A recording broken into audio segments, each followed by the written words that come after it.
चंपा कली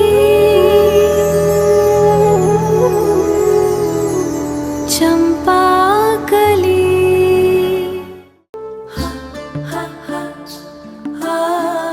आज के बाद कुछ भी पहले जैसा नहीं रहेगा। मैं सब कुछ खत्म कर दूंगी, सब कुछ। दीदी, तुमने अपनी बेटी को खिलाने के लिए कितना बड़ा इंतजाम किया है ना। अब देखना मैं तुम्हारी सारी खुशी एक पल में मिट्टी में कैसे मिला देती हूँ।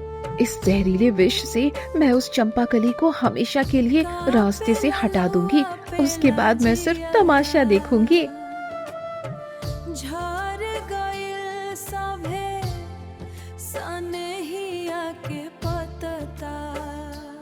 क्या हुआ ठाकुर साहब, आप क्या देख रहे हैं? अरे तूफानी, यह सुंदर लड़की कौन है? क्या गांव में नई है? मैंने तो इसे पहले कभी नहीं देखा, क्योंकि इस गांव की सारी सुंदर लड़कियों को मैं अच्छी तरह पहचानता हूँ। जो प्यार आपने दिया उसके लिए दिल से शुक्रिया।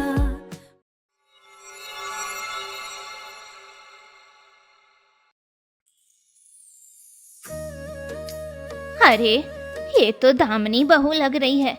दामिनी बहू, कहाँ से लौट रही हो? तुम्हें तो मैंने घर पर नहीं देखा था। क्या कह रही हो दुलारी चाची? आप अचानक हमारे घर क्यों गई थी? क्या किसी काम से मुझे ढूंढ रही थी? अरे नहीं बेटी, मैं तुम्हें ढूंढने नहीं गई थी। मैं तो तुम्हारी सौतेली बेटी को देखने गई थी। पूरे गांव में तो बात फैली गई है कि गोपाल की मरी हुई बेटी फूल से लड़की बनकर वापस आ गई है। ये सुनकर अब मैं भी घर में बैठ नहीं पाई, इसलिए आकर उसे देख आई। ओह अच्छा, ऐसा है तो बताइए दुलारी चाची, आपको वो फूल वाली लड़की कैसी लगी? बताइए तो। छी छी छी बेटी, वहाँ जाकर जो कुछ देखा और सुना, उसके बाद तो दोबारा तुम्हारे घर जाने का मन ही नहीं करेगा। और तुम्हारी वो लड़की भी कुछ कम नहीं है। अरे बाप रे बाप, कितना मुंह चलाती है तुम्हारी बेटी। जैसा कहते हैं ना, छोटी मिर्च ज्यादा तीखी होती है, बिल्कुल वैसी ही है। उसने तो मेरा अपमान करके मुझे घर से भगा दिया। यहाँ तक कह दिया कि मैं मर क्यों नहीं जाती। अब तुम ही बताओ छोटी बहू, क्या मैं इतनी बूढ़ी हो गई हूँ? बस थोड़ा झुक कर चलती हूँ, इसलिए उम्र ज्यादा लगती है। लेकिन ऐसा बिल्कुल नहीं है। मेरे चेहरे की ब्यूटी तो देखो, कितनी सुंदर हूँ मैं। अरे वाह, ये बुढ़िया भी कम नहीं है, खुद को बूढ़ी मानने को तैयार ही नहीं है। वैसे सच में मरने ही वाली है, फिर भी देखो सुंदरता का भूत चढ़ा है।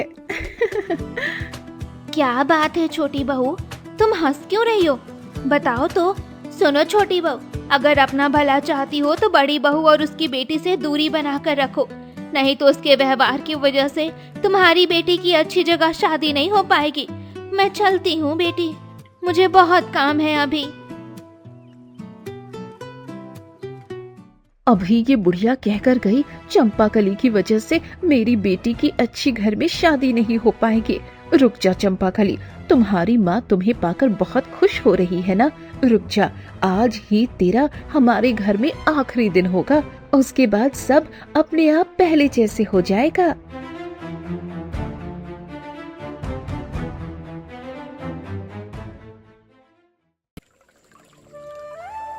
अरे ये तो शैतान चिड़िया और चंपाकली है।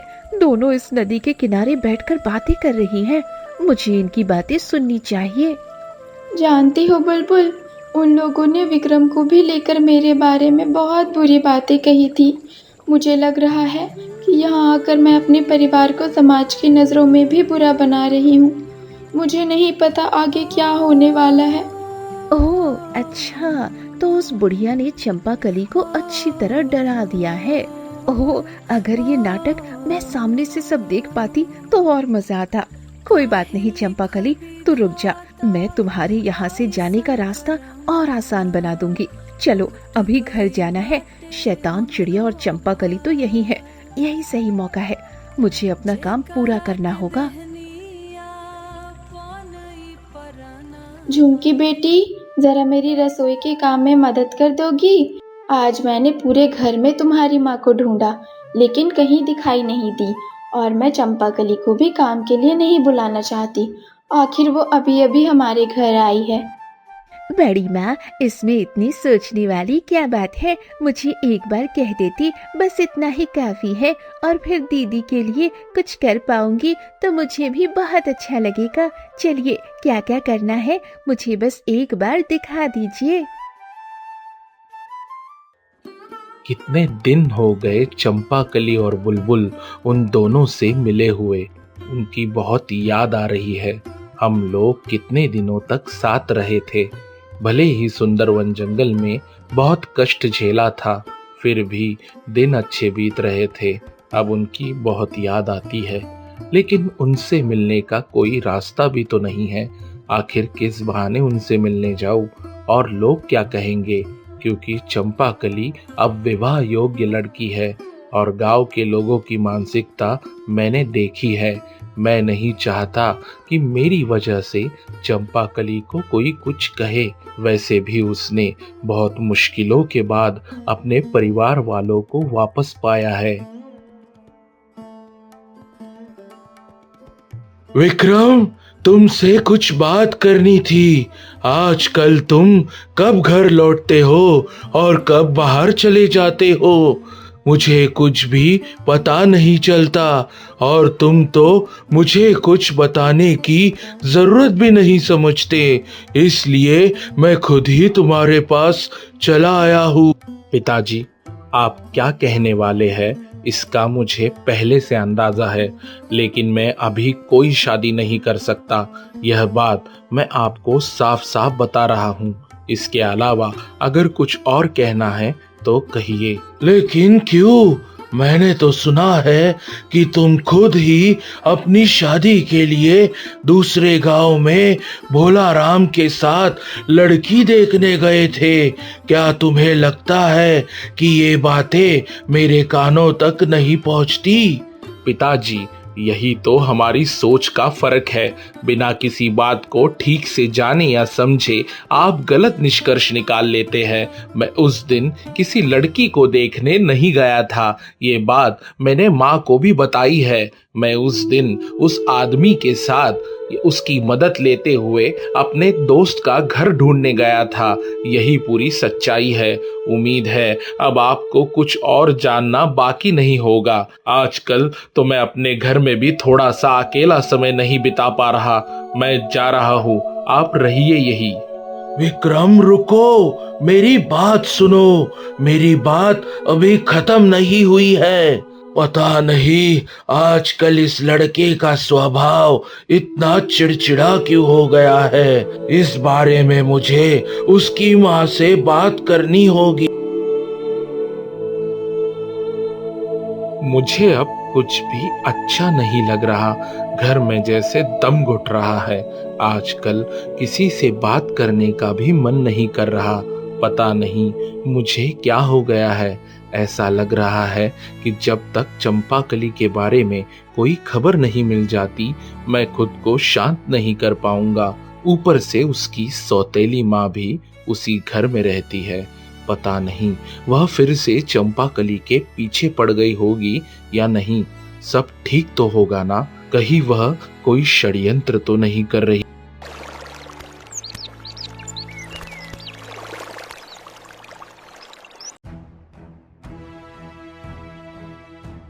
आज के बाद कुछ भी पहले जैसा नहीं रहेगा।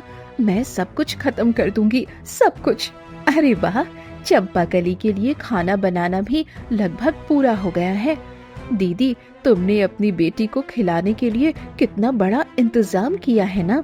अब देखना मैं तुम्हारी सारी खुशी एक पल में मिट्टी में कैसे मिला देती हूँ।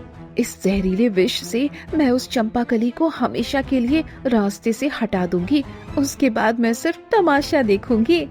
यह कहकर दामिनी जैसे ही खाने में जहरीले विष को मिलाने जाती है, तभी अचानक झुमकी रसोई में आ जाती है और अपनी आंखों से सब कुछ देख लेती है।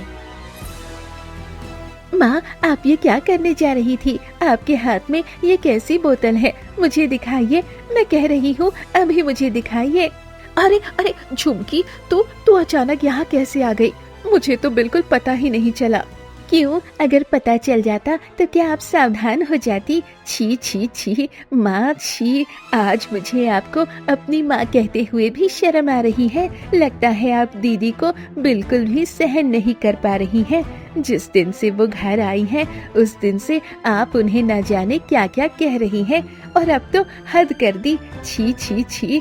तो क्या इसी वजह से तुम पूरे दिन घर में दिखाई नहीं दी? क्या तुम यही जहर लेने गई थी? बताओ माँ, क्या तुमने कभी बड़ी माँ को तुम्हारा या मेरा नुकसान करते हुए देखा है? फिर तुम्हारे मन में इतनी जलन क्यों है? उन्होंने इतने सालों बाद अपनी बेटी को वापस पाया है, क्या ये भी तुमसे सहन नहीं हो पा रहा? माँ, तुम ऐसी क्यों हो गई हो माँ? झुमकी बेटा, तुम मुझे गलत समझ रही हो बेटी। मैं तो ये सब तुम्हारे भविष्य के लिए कर रही थी। अगर चंपाकली इस घर में रही तो मैं तुम्हारी शादी किसी अच्छे घर में नहीं कर पाऊंगी। और तुम्हें पता है, रास्ते में मेरी मुलाकात दुलारी चाची से हुई थी। उन्होंने कहा कि तुम्हारी बड़ी माँ तुम्हें गलत बातें सिखा रही है, क्योंकि तुम्हारी शादी कहीं अच्छी जगह ना हो और लोग तुम्हारे बारे में बुरा भला बोले। मैं ये सब कैसे बर्दाश्त करूं? बताओ, मैं जो कुछ भी कर रही हूँ सिर्फ तुम्हारे लिए कर रही हूँ बेटी। माँ, अगर मैंने इस बारे में आपके मुंह से एक शब्द भी और सुना तो मैं सीधे जाकर पिताजी को सब कुछ बता दूंगी। अभी के अभी वो बोतल मुझे दे दो। अब से मुझे हर समय तुम पर नजर रखनी पड़ेगी। ठीक है, अब मैं जा रही हूँ। मैं तो यहाँ दीदी के लिए खाना लेने आई थी। मुझे देर हो रही है। मैं तुमसे इस बारे में बाद में बात करती हूँ। छी झुमकी, आखिरकार तू भी चंपाकली की नौकरानी बन गई। तेरी बड़ी माँ कहाँ है? वो खुद अपनी बेटी को खाना नहीं खिला सकती क्या, जो तुझसे ये सब काम करवा रही है? मैंने तो तुझसे कभी एक गिलास पानी तक नहीं मंगवाया। अपनी आंखों से देख ले झुमकी, चंपाकली के घर आते ही तेरी बड़ी माँ ने तुझसे उसके काम करवाना शुरू कर दिए हैं। वो चाहती है कि तू उसकी बेटी की गुलाम बनकर रहे और उसकी बेटी इस घर की रानी बनकर राज करे। नहीं नहीं, मैं तो ये बिल्कुल नहीं चाहती थी झुमकी। अब तो तू खुद ही समझ जा। इसीलिए कहती हूँ, पराये लोग कभी अपने नहीं होते। लेकिन तूने मेरी बात नहीं समझी, लेकिन एक दिन जरूर समझेगी अपनी माँ की बातें। उस दिन बहुत देर हो जाएगी। छी माँ, अब तुम कुछ मत कहो। तुम्हारी बातें जितनी सुन रही हूँ उतनी ही हैरान होती जा रही हूँ। बड़ी माँ मेरी अपनी माँ नहीं है क्या? मैं तो उन्हें कभी पराया नहीं मानती, और दीदी भी तो मेरी अपनी दीदी है। अपनों के लिए काम करने से क्या वो नौकरों वाला काम हो जाता है? मैं अपनी इच्छा से ये सब कर रही हूँ। माँ, तुम्हारे अंदर इतना स्वार्थ और लालच क्यों है? क्या तुम इन सब के अलावा कुछ नहीं समझती? मुझे जाने दो अब।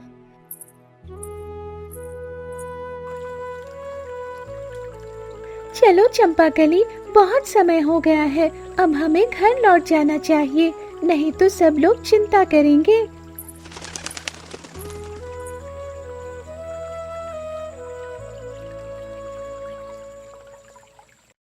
चंपाकली बेटी, तुम जरा बैठो, मैं तुम्हारे लिए खाना लेकर आती हूँ। उसकी कोई जरूरत नहीं है बड़ी माँ। देखिए, मैं अपने हाथों से सब खाना सजा कर लाई हूँ। दीदी देखो, तुम्हारी छोटी बहन तुम्हारे लिए कितने सारे स्वादिष्ट पकवान लेकर आई है। और आज ये सब माँ ने अकेले नहीं बनाया है, मैंने भी माँ की मदद की है। इतना सब करने की क्या जरूरत थी? मैं भी तो अब इस परिवार का ही हिस्सा हूँ। आप लोगों ने मेरे लिए कितना कष्ट उठाया है और इतनी गर्मी में मेहनत करके मेरे लिए खाना बनाया है, लेकिन बदले में मैं तुम्हें कष्ट और अपमान के अलावा क्या ही दे पाई हूँ? माँ, मैं तो तुम्हारे लिए कुछ भी नहीं कर पाई। बेटी, क्या तुम अभी भी इन्हीं बातों के बारे में सोच रही हो? लोग तो बहुत कुछ कहते हैं, क्या उनकी हर बात पर भी ध्यान दिया जाता है? अगर ऐसा करेंगे तो जिंदगी कैसे चलेगी? इन सब बातों के बारे में सोचकर मन खराब मत करो बेटी। लोग किसी का भला देख ही नहीं सकते। धीरे धीरे तुम ये बात समझ जाओगी, क्योंकि तुम अभी इंसानों की इस कुटिलता को नहीं समझती हो। इसलिए हर बात को दिल पर मत लो।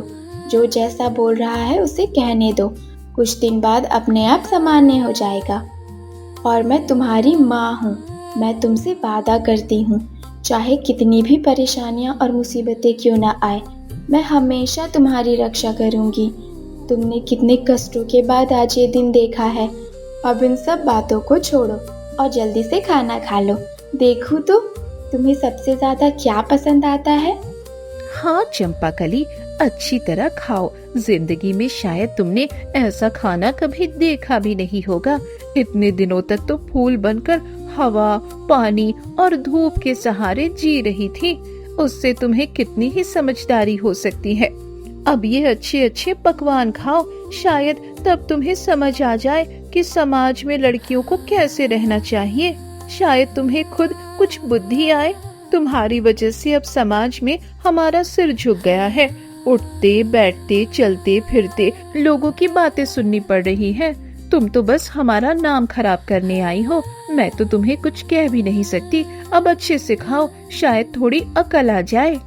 कितनी गिरी हुई सोच है इसकी, मौका मिलते ही चंपाकली का अपमान करने लगती है। मेरा तो मन कर रहा है कि अभी के अभी इसकी सारी चोटी नोच डालूं। दामिनी, ये सब तुम क्या बकवास कर रही हो? इतने दिनों में तुम्हें कुछ भी सीखने को नहीं मिला। जो मन में आ रहा है वही बोले जा रही हो। जरा संभाल कर बात करो। मेरे घर में कोई किसी का इस तरह अपमान नहीं करेगा। चलो बाहर चलो, मुझे तुमसे एक जरूरी बात करनी है।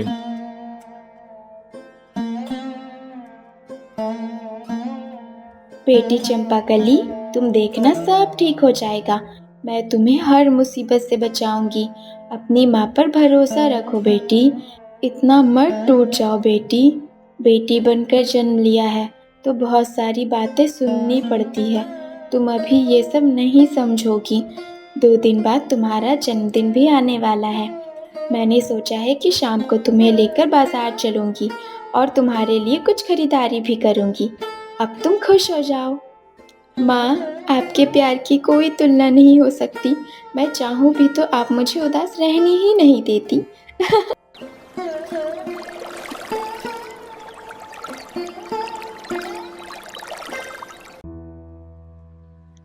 बेटी, जरा मुंह खोलो तो मैं अपने हाथों से तुम्हें थोड़ा खाना खिला दूं। नहीं माँ, पहले मैं आप दोनों को अपने हाथों से खाना खिलाऊंगी। आज आप दोनों ने मेरे लिए इतना कष्ट करके खाना बनाया है। चलो दोनों लोग एक एक करके मुंह खोलो। आज मैं तुम दोनों को अपने हाथों से खाना खिलाऊंगी। इसके बाद चंपाकली एक एक करके अपनी माँ और अपनी बहन को अपने हाथों से खाना खिलाती है। यह सब दामिनी दूर से देखती रहती है और ये सब देखकर मन ही मन जलती रहती है। आज आप सभी को अपने पास पाकर मैं बहुत खुश हूँ। मैं अपनी जिंदगी के सबसे अच्छे दिन देख रही हूँ। आप लोग हमेशा ऐसे ही जिंदगी भर मेरे साथ ही रहना। मैंने बहुत कोशिश की लेकिन कुछ भी नहीं हुआ। अब से ये सब मैं और बर्दाश्त नहीं कर सकती। मुझे कुछ और सोचना होगा। किसी भी तरह चंपाकली को इस घर से निकालना ही होगा। लेकिन कैसे? कोई भी तरीका काम नहीं कर रहा। बेटी चंपाकली, तुम्हारा जन्म सावन महीने के पहले सप्ताह में हुआ था। मैं चाहती हूँ कि इस बार हम तुम्हारा जन्मदिन बड़े धूमधाम के साथ मनाएं। चुमकी बेटी, तुम क्या चाहती हो? हमें क्या करना चाहिए? हाँ बड़ी माँ, ये तो बहुत अच्छा होगा। सोचकर ही मुझे बहुत खुशी हो रही है। हमारे घर में कभी इतना बड़ा उत्सव नहीं हुआ है। हम सब मिलकर खूब मजे करेंगे और बहुत सारा अच्छा खाना भी होगा। दीदी, एक बात तो माननी पड़ेगी, तुम्हारे घर आने के बाद से हमारा हर दिन जैसे त्योहार बन गया है। नहीं बहन, इतना ज्यादा खुश होना और इतना उत्साह दिखाना भी ठीक नहीं है। कहीं हम लोगों की खुशियों को किसी की नज़र लग गई तो मैं अब दोबारा कुछ खोना नहीं चाहती। उससे अच्छा होगा कि अगर हम अपने लोगों के बीच ही सादगी से कुछ करें, यही ठीक होगा। इससे खर्च भी नहीं लगेगा। पिताजी को भी तो पूरा घर चलाना पड़ता है। इस परिवार में कमाने वाले भी वही अकेले हैं। उनकी भी अब उम्र हो गई है। हमें उनके स्वास्थ्य का भी ध्यान देना चाहिए और उसी हिसाब से खर्च करना चाहिए। क्या कहती हो माँ? क्या मैंने कुछ गलत कहा? नहीं बेटी, तुम कुछ गलत कैसे बोल सकती हो? तुम्हारी हर बात बिल्कुल सही है। मैं तो बस यही सोचकर हैरान हूँ कि मेरी बेटी इतने साल समाज से दूर रहने के बाद भी सब कुछ कितनी अच्छी तरह समझती है। घर परिवार को कैसे संभालना होता है ये भी सीख गई है। मुझे तुम पर बहुत गर्व हो रहा है बेटी। तुमने खुद से ही कितना कुछ सीख लिया है, फिर भी लोग तुम्हारे बारे में बुरा कैसे बोलते हैं ये मैं समझ ही नहीं पाती। ये देखो, मेरी पगली माँ फिर से शुरू हो गई। अगर मेरे वापस आने के बाद भी आपको ऐसे ही उदास रहना है तो फिर मेरे वापस आने का क्या फ़ायदा हुआ? माँ, जब भी मैं आपको दुखी देखती हूँ मैं खुद को संभाल नहीं पाती। मेरा भी मन तुरंत खराब हो जाता है। ठीक है बेटी, अब मैं और उदास नहीं रहूँगी, लेकिन तुम भी मुझे वादा करो कि अब कभी उदास नहीं रहोगी। मुझे वचन दो कि कभी भी अपना मन खराब नहीं करोगी। हो गया बाबा, अब बस भी करो तुम लोग। अब इस भावुक माहौल को खत्म करो, नहीं तो पता नहीं माँ फिर से रोना शुरू कर देगी। और अगर रोना शुरू कर दिया तो लोग क्या कहेंगे? अगर किसी ने तुम लोगों की सूजी हुई आंखें और उदास चेहरा देख लिया तो? माँ, आपने ही तो कहा था कि आज शाम को आप दीदी को लेकर बाहर जाने वाली हो, तो क्या ऐसा दुखी चेहरा लेकर बाहर जाओगी? देख रही हो माँ, आपकी छोटी बेटी हर बात का कितना ख्याल रखती है। कैसी नानी माँ बन गई है। हाँ, हमारी झुमकी तो दिन ब दिन बहुत समझदार बनती जा रही है। आज इसने अपनी माँ की रसोई के काम में भी मदद की है, घर के हर काम में और हर बात पर ध्यान देना भी शुरू कर दिया है। तो अब लगता है कि भोला राम चाचा से बात की जा सकती है। क्या कहती हो झुमकी बेटी? नहीं पिताजी, मैंने कितनी बार कहा है मुझे आप लोगों को छोड़कर कहीं नहीं जाना। मुझे ये अच्छा नहीं लगता।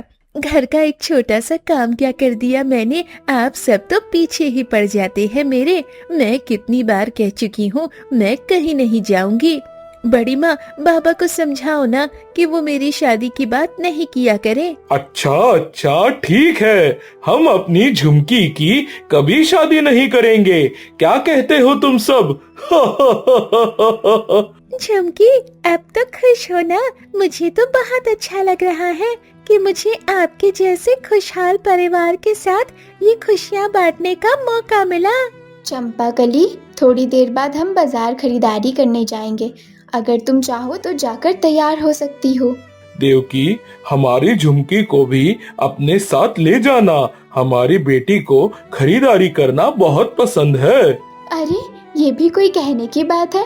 मैं अपनी दोनों बेटियों को साथ ही लेकर जाऊंगी। इसके लिए आपको चिंता करने की कोई ज़रूरत नहीं है। आज मैं दोनों के लिए एक जैसे कपड़े खरीदूंगी। इस बार दोनों बहनें चंपाकली के जन्मदिन पर एक जैसे ही कपड़े पहनेंगी। अरे वाह, तब तो बहुत अच्छा रहेगा माँ। चलो माँ, अब और देर करना ठीक नहीं होगा, शाम भी होने लगी है। हाँ चलेंगे, लेकिन मैं एक और बात सोच रही हूँ। हालांकि तुम नहीं चाहते कि तुम्हारा जन्मदिन बड़े धूमधाम से मनाया जाए, लेकिन मैं सोच रही हूँ कि अगर इस मौके पर विक्रम को भी बुला लिया जाए तो कैसा रहेगा, बताओ तो। वो लड़का भी मेरे हाथों का बना खाना खाना चाहता है। उसने मेरे हाथ का खाना खाने की इच्छा जताई थी और उसने हमारे लिए जो कुछ किया है उसका एहसान तो हम कभी नहीं चुका पाएंगे। इसलिए मैं चाहती हूँ कि इस खुशी के मौके पर हम उसे अपने परिवार के सदस्य की तरह निमंत्रण दें। अगर उसके लिए कुछ कर पाऊँ तो मुझे भी थोड़ा सुकून मिलेगा। देवकी, तुम्हारी बात तो गलत नहीं है, लेकिन उस लड़के का घर तो हम में से कोई नहीं जानता और वह तो जमींदार का बेटा है। उसके घर जाना हमें कैसा लगेगा? ऊपर से हम उसके लिए बिल्कुल अपरिचित हैं। बाद में अगर उसके माता पिता कुछ गलत समझ लेंगे तो क्या होगा? नहीं पापा, रुकिए, आपको कहीं जाने की ज़रूरत नहीं है। वैसे ही मेरी वजह से आप लोगों को बहुत अपमान सहना पड़ा है। अरे, मेरे रहते आप लोग इतनी चिंता क्यों कर रहे हैं? मैं तो विक्रम का घर जानती हूँ। मैं खुद जाके विक्रम को चंपाकली के जन्मदिन का निमंत्रण देकर आऊंगी। अरे वाह, फिर तो बात ही बन गई। बुलबुल, तुमने तो मेरी बहुत बड़ी चिंता दूर कर दी। मैं सच में बहुत परेशान हो गई थी। तो फिर अब देर मत करो, तुम अभी निकल जाओ। इसके बाद बुलबुल विक्रम के घर जाने के लिए निकल जाती है। तो इसका मतलब विक्रम फिर से इस घर में आएगा। अच्छा मौका है, मैं किसी तरह झुमकी और विक्रम को करीब लाने की कोशिश करूंगी। अभी तांत्रिक बाबा के पास जाकर वशीकरण जल लेकर आती हूँ और साथ में ऐसी चीज भी लाऊंगी जिससे चंपाकली की सुंदरता ही खराब हो जाए, जिसे देखकर विक्रम दोबारा चंपाकली की तरफ मुड़कर भी नहीं देखेगा। अब और देर नहीं करनी चाहिए, मुझे जल्दी निकलना होगा। बेटी झुमकी, चंपाकली, चलो अब हम लोग निकलते हैं।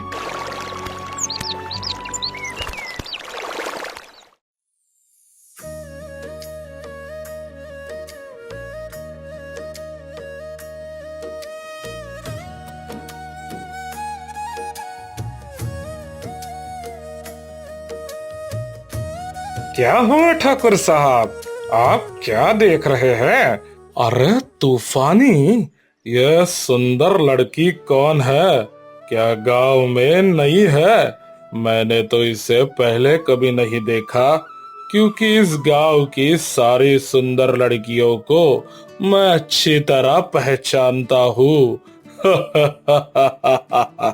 हो सकता है ठाकुर साहब, देखने से तो लगता है कि ये गोपाल के किसी रिश्तेदार की बेटी होगी। वो देखिए, गोपाल की पत्नी के साथ कहीं जा रही है। लेकिन क्यों ठाकुर साहब, कोई खास बात है क्या? खास बात है मतलब? बहुत खास बात है और बहुत जरूरी भी। तुम जल्दी पता लगाओ कि वो लड़की कौन है। उसकी पूरी जानकारी मुझे जल्द से जल्द चाहिए। ठाकुर साहब, वो देखिए, गोपाल की छोटी पत्नी इसी तरफ आ रही है। उससे पूछ लेते हैं, फिर किसी से जानकारी लेने की जरूरत नहीं पड़ेगी। अच्छा, ऐसा है क्या? रुक जा, तो मैं ही बात करके देखता हूँ गोपाल की पत्नी से। क्या बात है, ये शैतान ठाकुर रास्ते में क्यों खड़ा है? मुझे तो ये आदमी बिल्कुल भी अच्छा नहीं लगता। अरे, ये तो हमारे गोपाल की पत्नी है ना। तुम कहाँ जा रही हो, बताओ तो। कहाँ जाऊंगी, अपने घर ही जा रही हूँ। लेकिन आपने अचानक मेरा रास्ता क्यों रोक लिया? कोई काम था ठाकुर साहब? काम मतलब? बहुत जरूरी काम है। क्या तुम्हारे घर कोई मेहमान वगैरह आए हैं क्या? ये शैतान ठाकुर किसके बारे में पूछ रहा है? कहीं चंपाकली की बात तो नहीं कर रहा? मैं ठीक से समझ नहीं पा रही हूँ ठाकुर साहब, जरा खुलकर बताइए, आप किसकी बात कर रहे हैं? हमारे घर तो कोई मेहमान नहीं आए हैं। अरे, तो फिर तुम्हारी बेटी और तुम्हारे सौतन के साथ जो अभी अभी एक सुंदर लड़की जा रही थी, वो कौन है? बताओ तो। तो ये बात है। जैसा मैंने सोचा था वैसा ही है। ये चंपाकली के बारे में पूछ रहा है, ये मैं अच्छे से समझ रही हूँ। ओह अच्छा, ठाकुर साहब, आप हमारी चंपाकली की बात कर रहे हैं। वो दीदी की खोई हुई बेटी चंपाकली है। अब वो हमारे साथ ही रहती है। कल उसका जन्मदिन है, इसीलिए वो लोग थोड़ी खरीदारी करने निकले हैं। ओह अच्छा, मैंने भी सुना था कि गोपाल भाई की मरी हुई बेटी वापस आ गई है और वो जादू भी जानती है। ऐसा ही कुछ सुना था। सोचा था कि मैं भी उसे देखने जाऊंगा, लेकिन समय नहीं मिला और जा नहीं पाया। ओह अच्छा, तो वो लड़की जादू भी जानती है। तो फिर तो मजा ही आ जाएगा। जादू की मदद से वो मुझे बहुत सारी धन दौलत दिला सकती है। बहुत बढ़िया, बहुत बढ़िया, मजा ही आ जाएगा। ये ठाकुर इतना खुश क्यों हो रहा है? मुझे कुछ समझ नहीं आ रहा। यहाँ से जितनी जल्दी निकल जाऊं उतना ही अच्छा है। ठाकुर साहब, क्या अब मैं जा सकती हूँ? मुझे घर पर बहुत काम है। हाँ हाँ, जाओ जाओ, शाम भी होने वाली है। अब तुम घर जाओ, जरूरत पड़ी तो फिर मुलाकात होगी।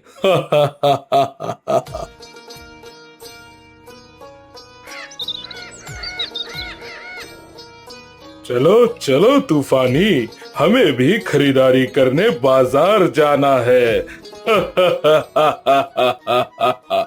लेकिन ठाकुर साहब, हम फिर बाजार क्यों जाएंगे? कल ही तो अपने पूरे घर का सामान खरीदा था। ओहो तूफानी, आजकल तो बहुत ज्यादा सवाल पूछने लगा है। और कल तो मैंने घर का सारा सामान खरीदा था, लेकिन आज तो किसी खास इंसान के लिए खास तोहफा खरीदना है। चलो जल्दी बाजार चलते हैं, वहां पहुंचकर सब समझ जाओगे। ओ अच्छा, ठाकुर साहब समझ गया। आप हमारी मालकिन के लिए कोई खास तोहफा खरीदने जा रहे हैं, यही ना? अरे बुद्धू तूफानी, तू ये सब नहीं समझेगा। ये तो मेरी किसी नई पसंदीदा इंसान के लिए खास तोहफा है। ओ, अब समझ गया ठाकुर साहब। मतलब आपकी पुरानी आदत फिर से लौट आई है। किसी नई लड़की ने आपका दिल जीत लिया है ना? दोस्तों, आपको चंपाकली की यह कहानी कैसी लग रही है? क्या आपको लगता है कि चंपाकली की सौतेली माँ उसके जन्मदिन से पहले कोई बड़ा षड्यंत्र रच पाएगी, या फिर विक्रम और बुलबुल समय रहते चंपाकली को बचा लेंगे? हमें कमेंट करके जरूर बताइएगा और चैनल को सब्सक्राइब करना ना भूले।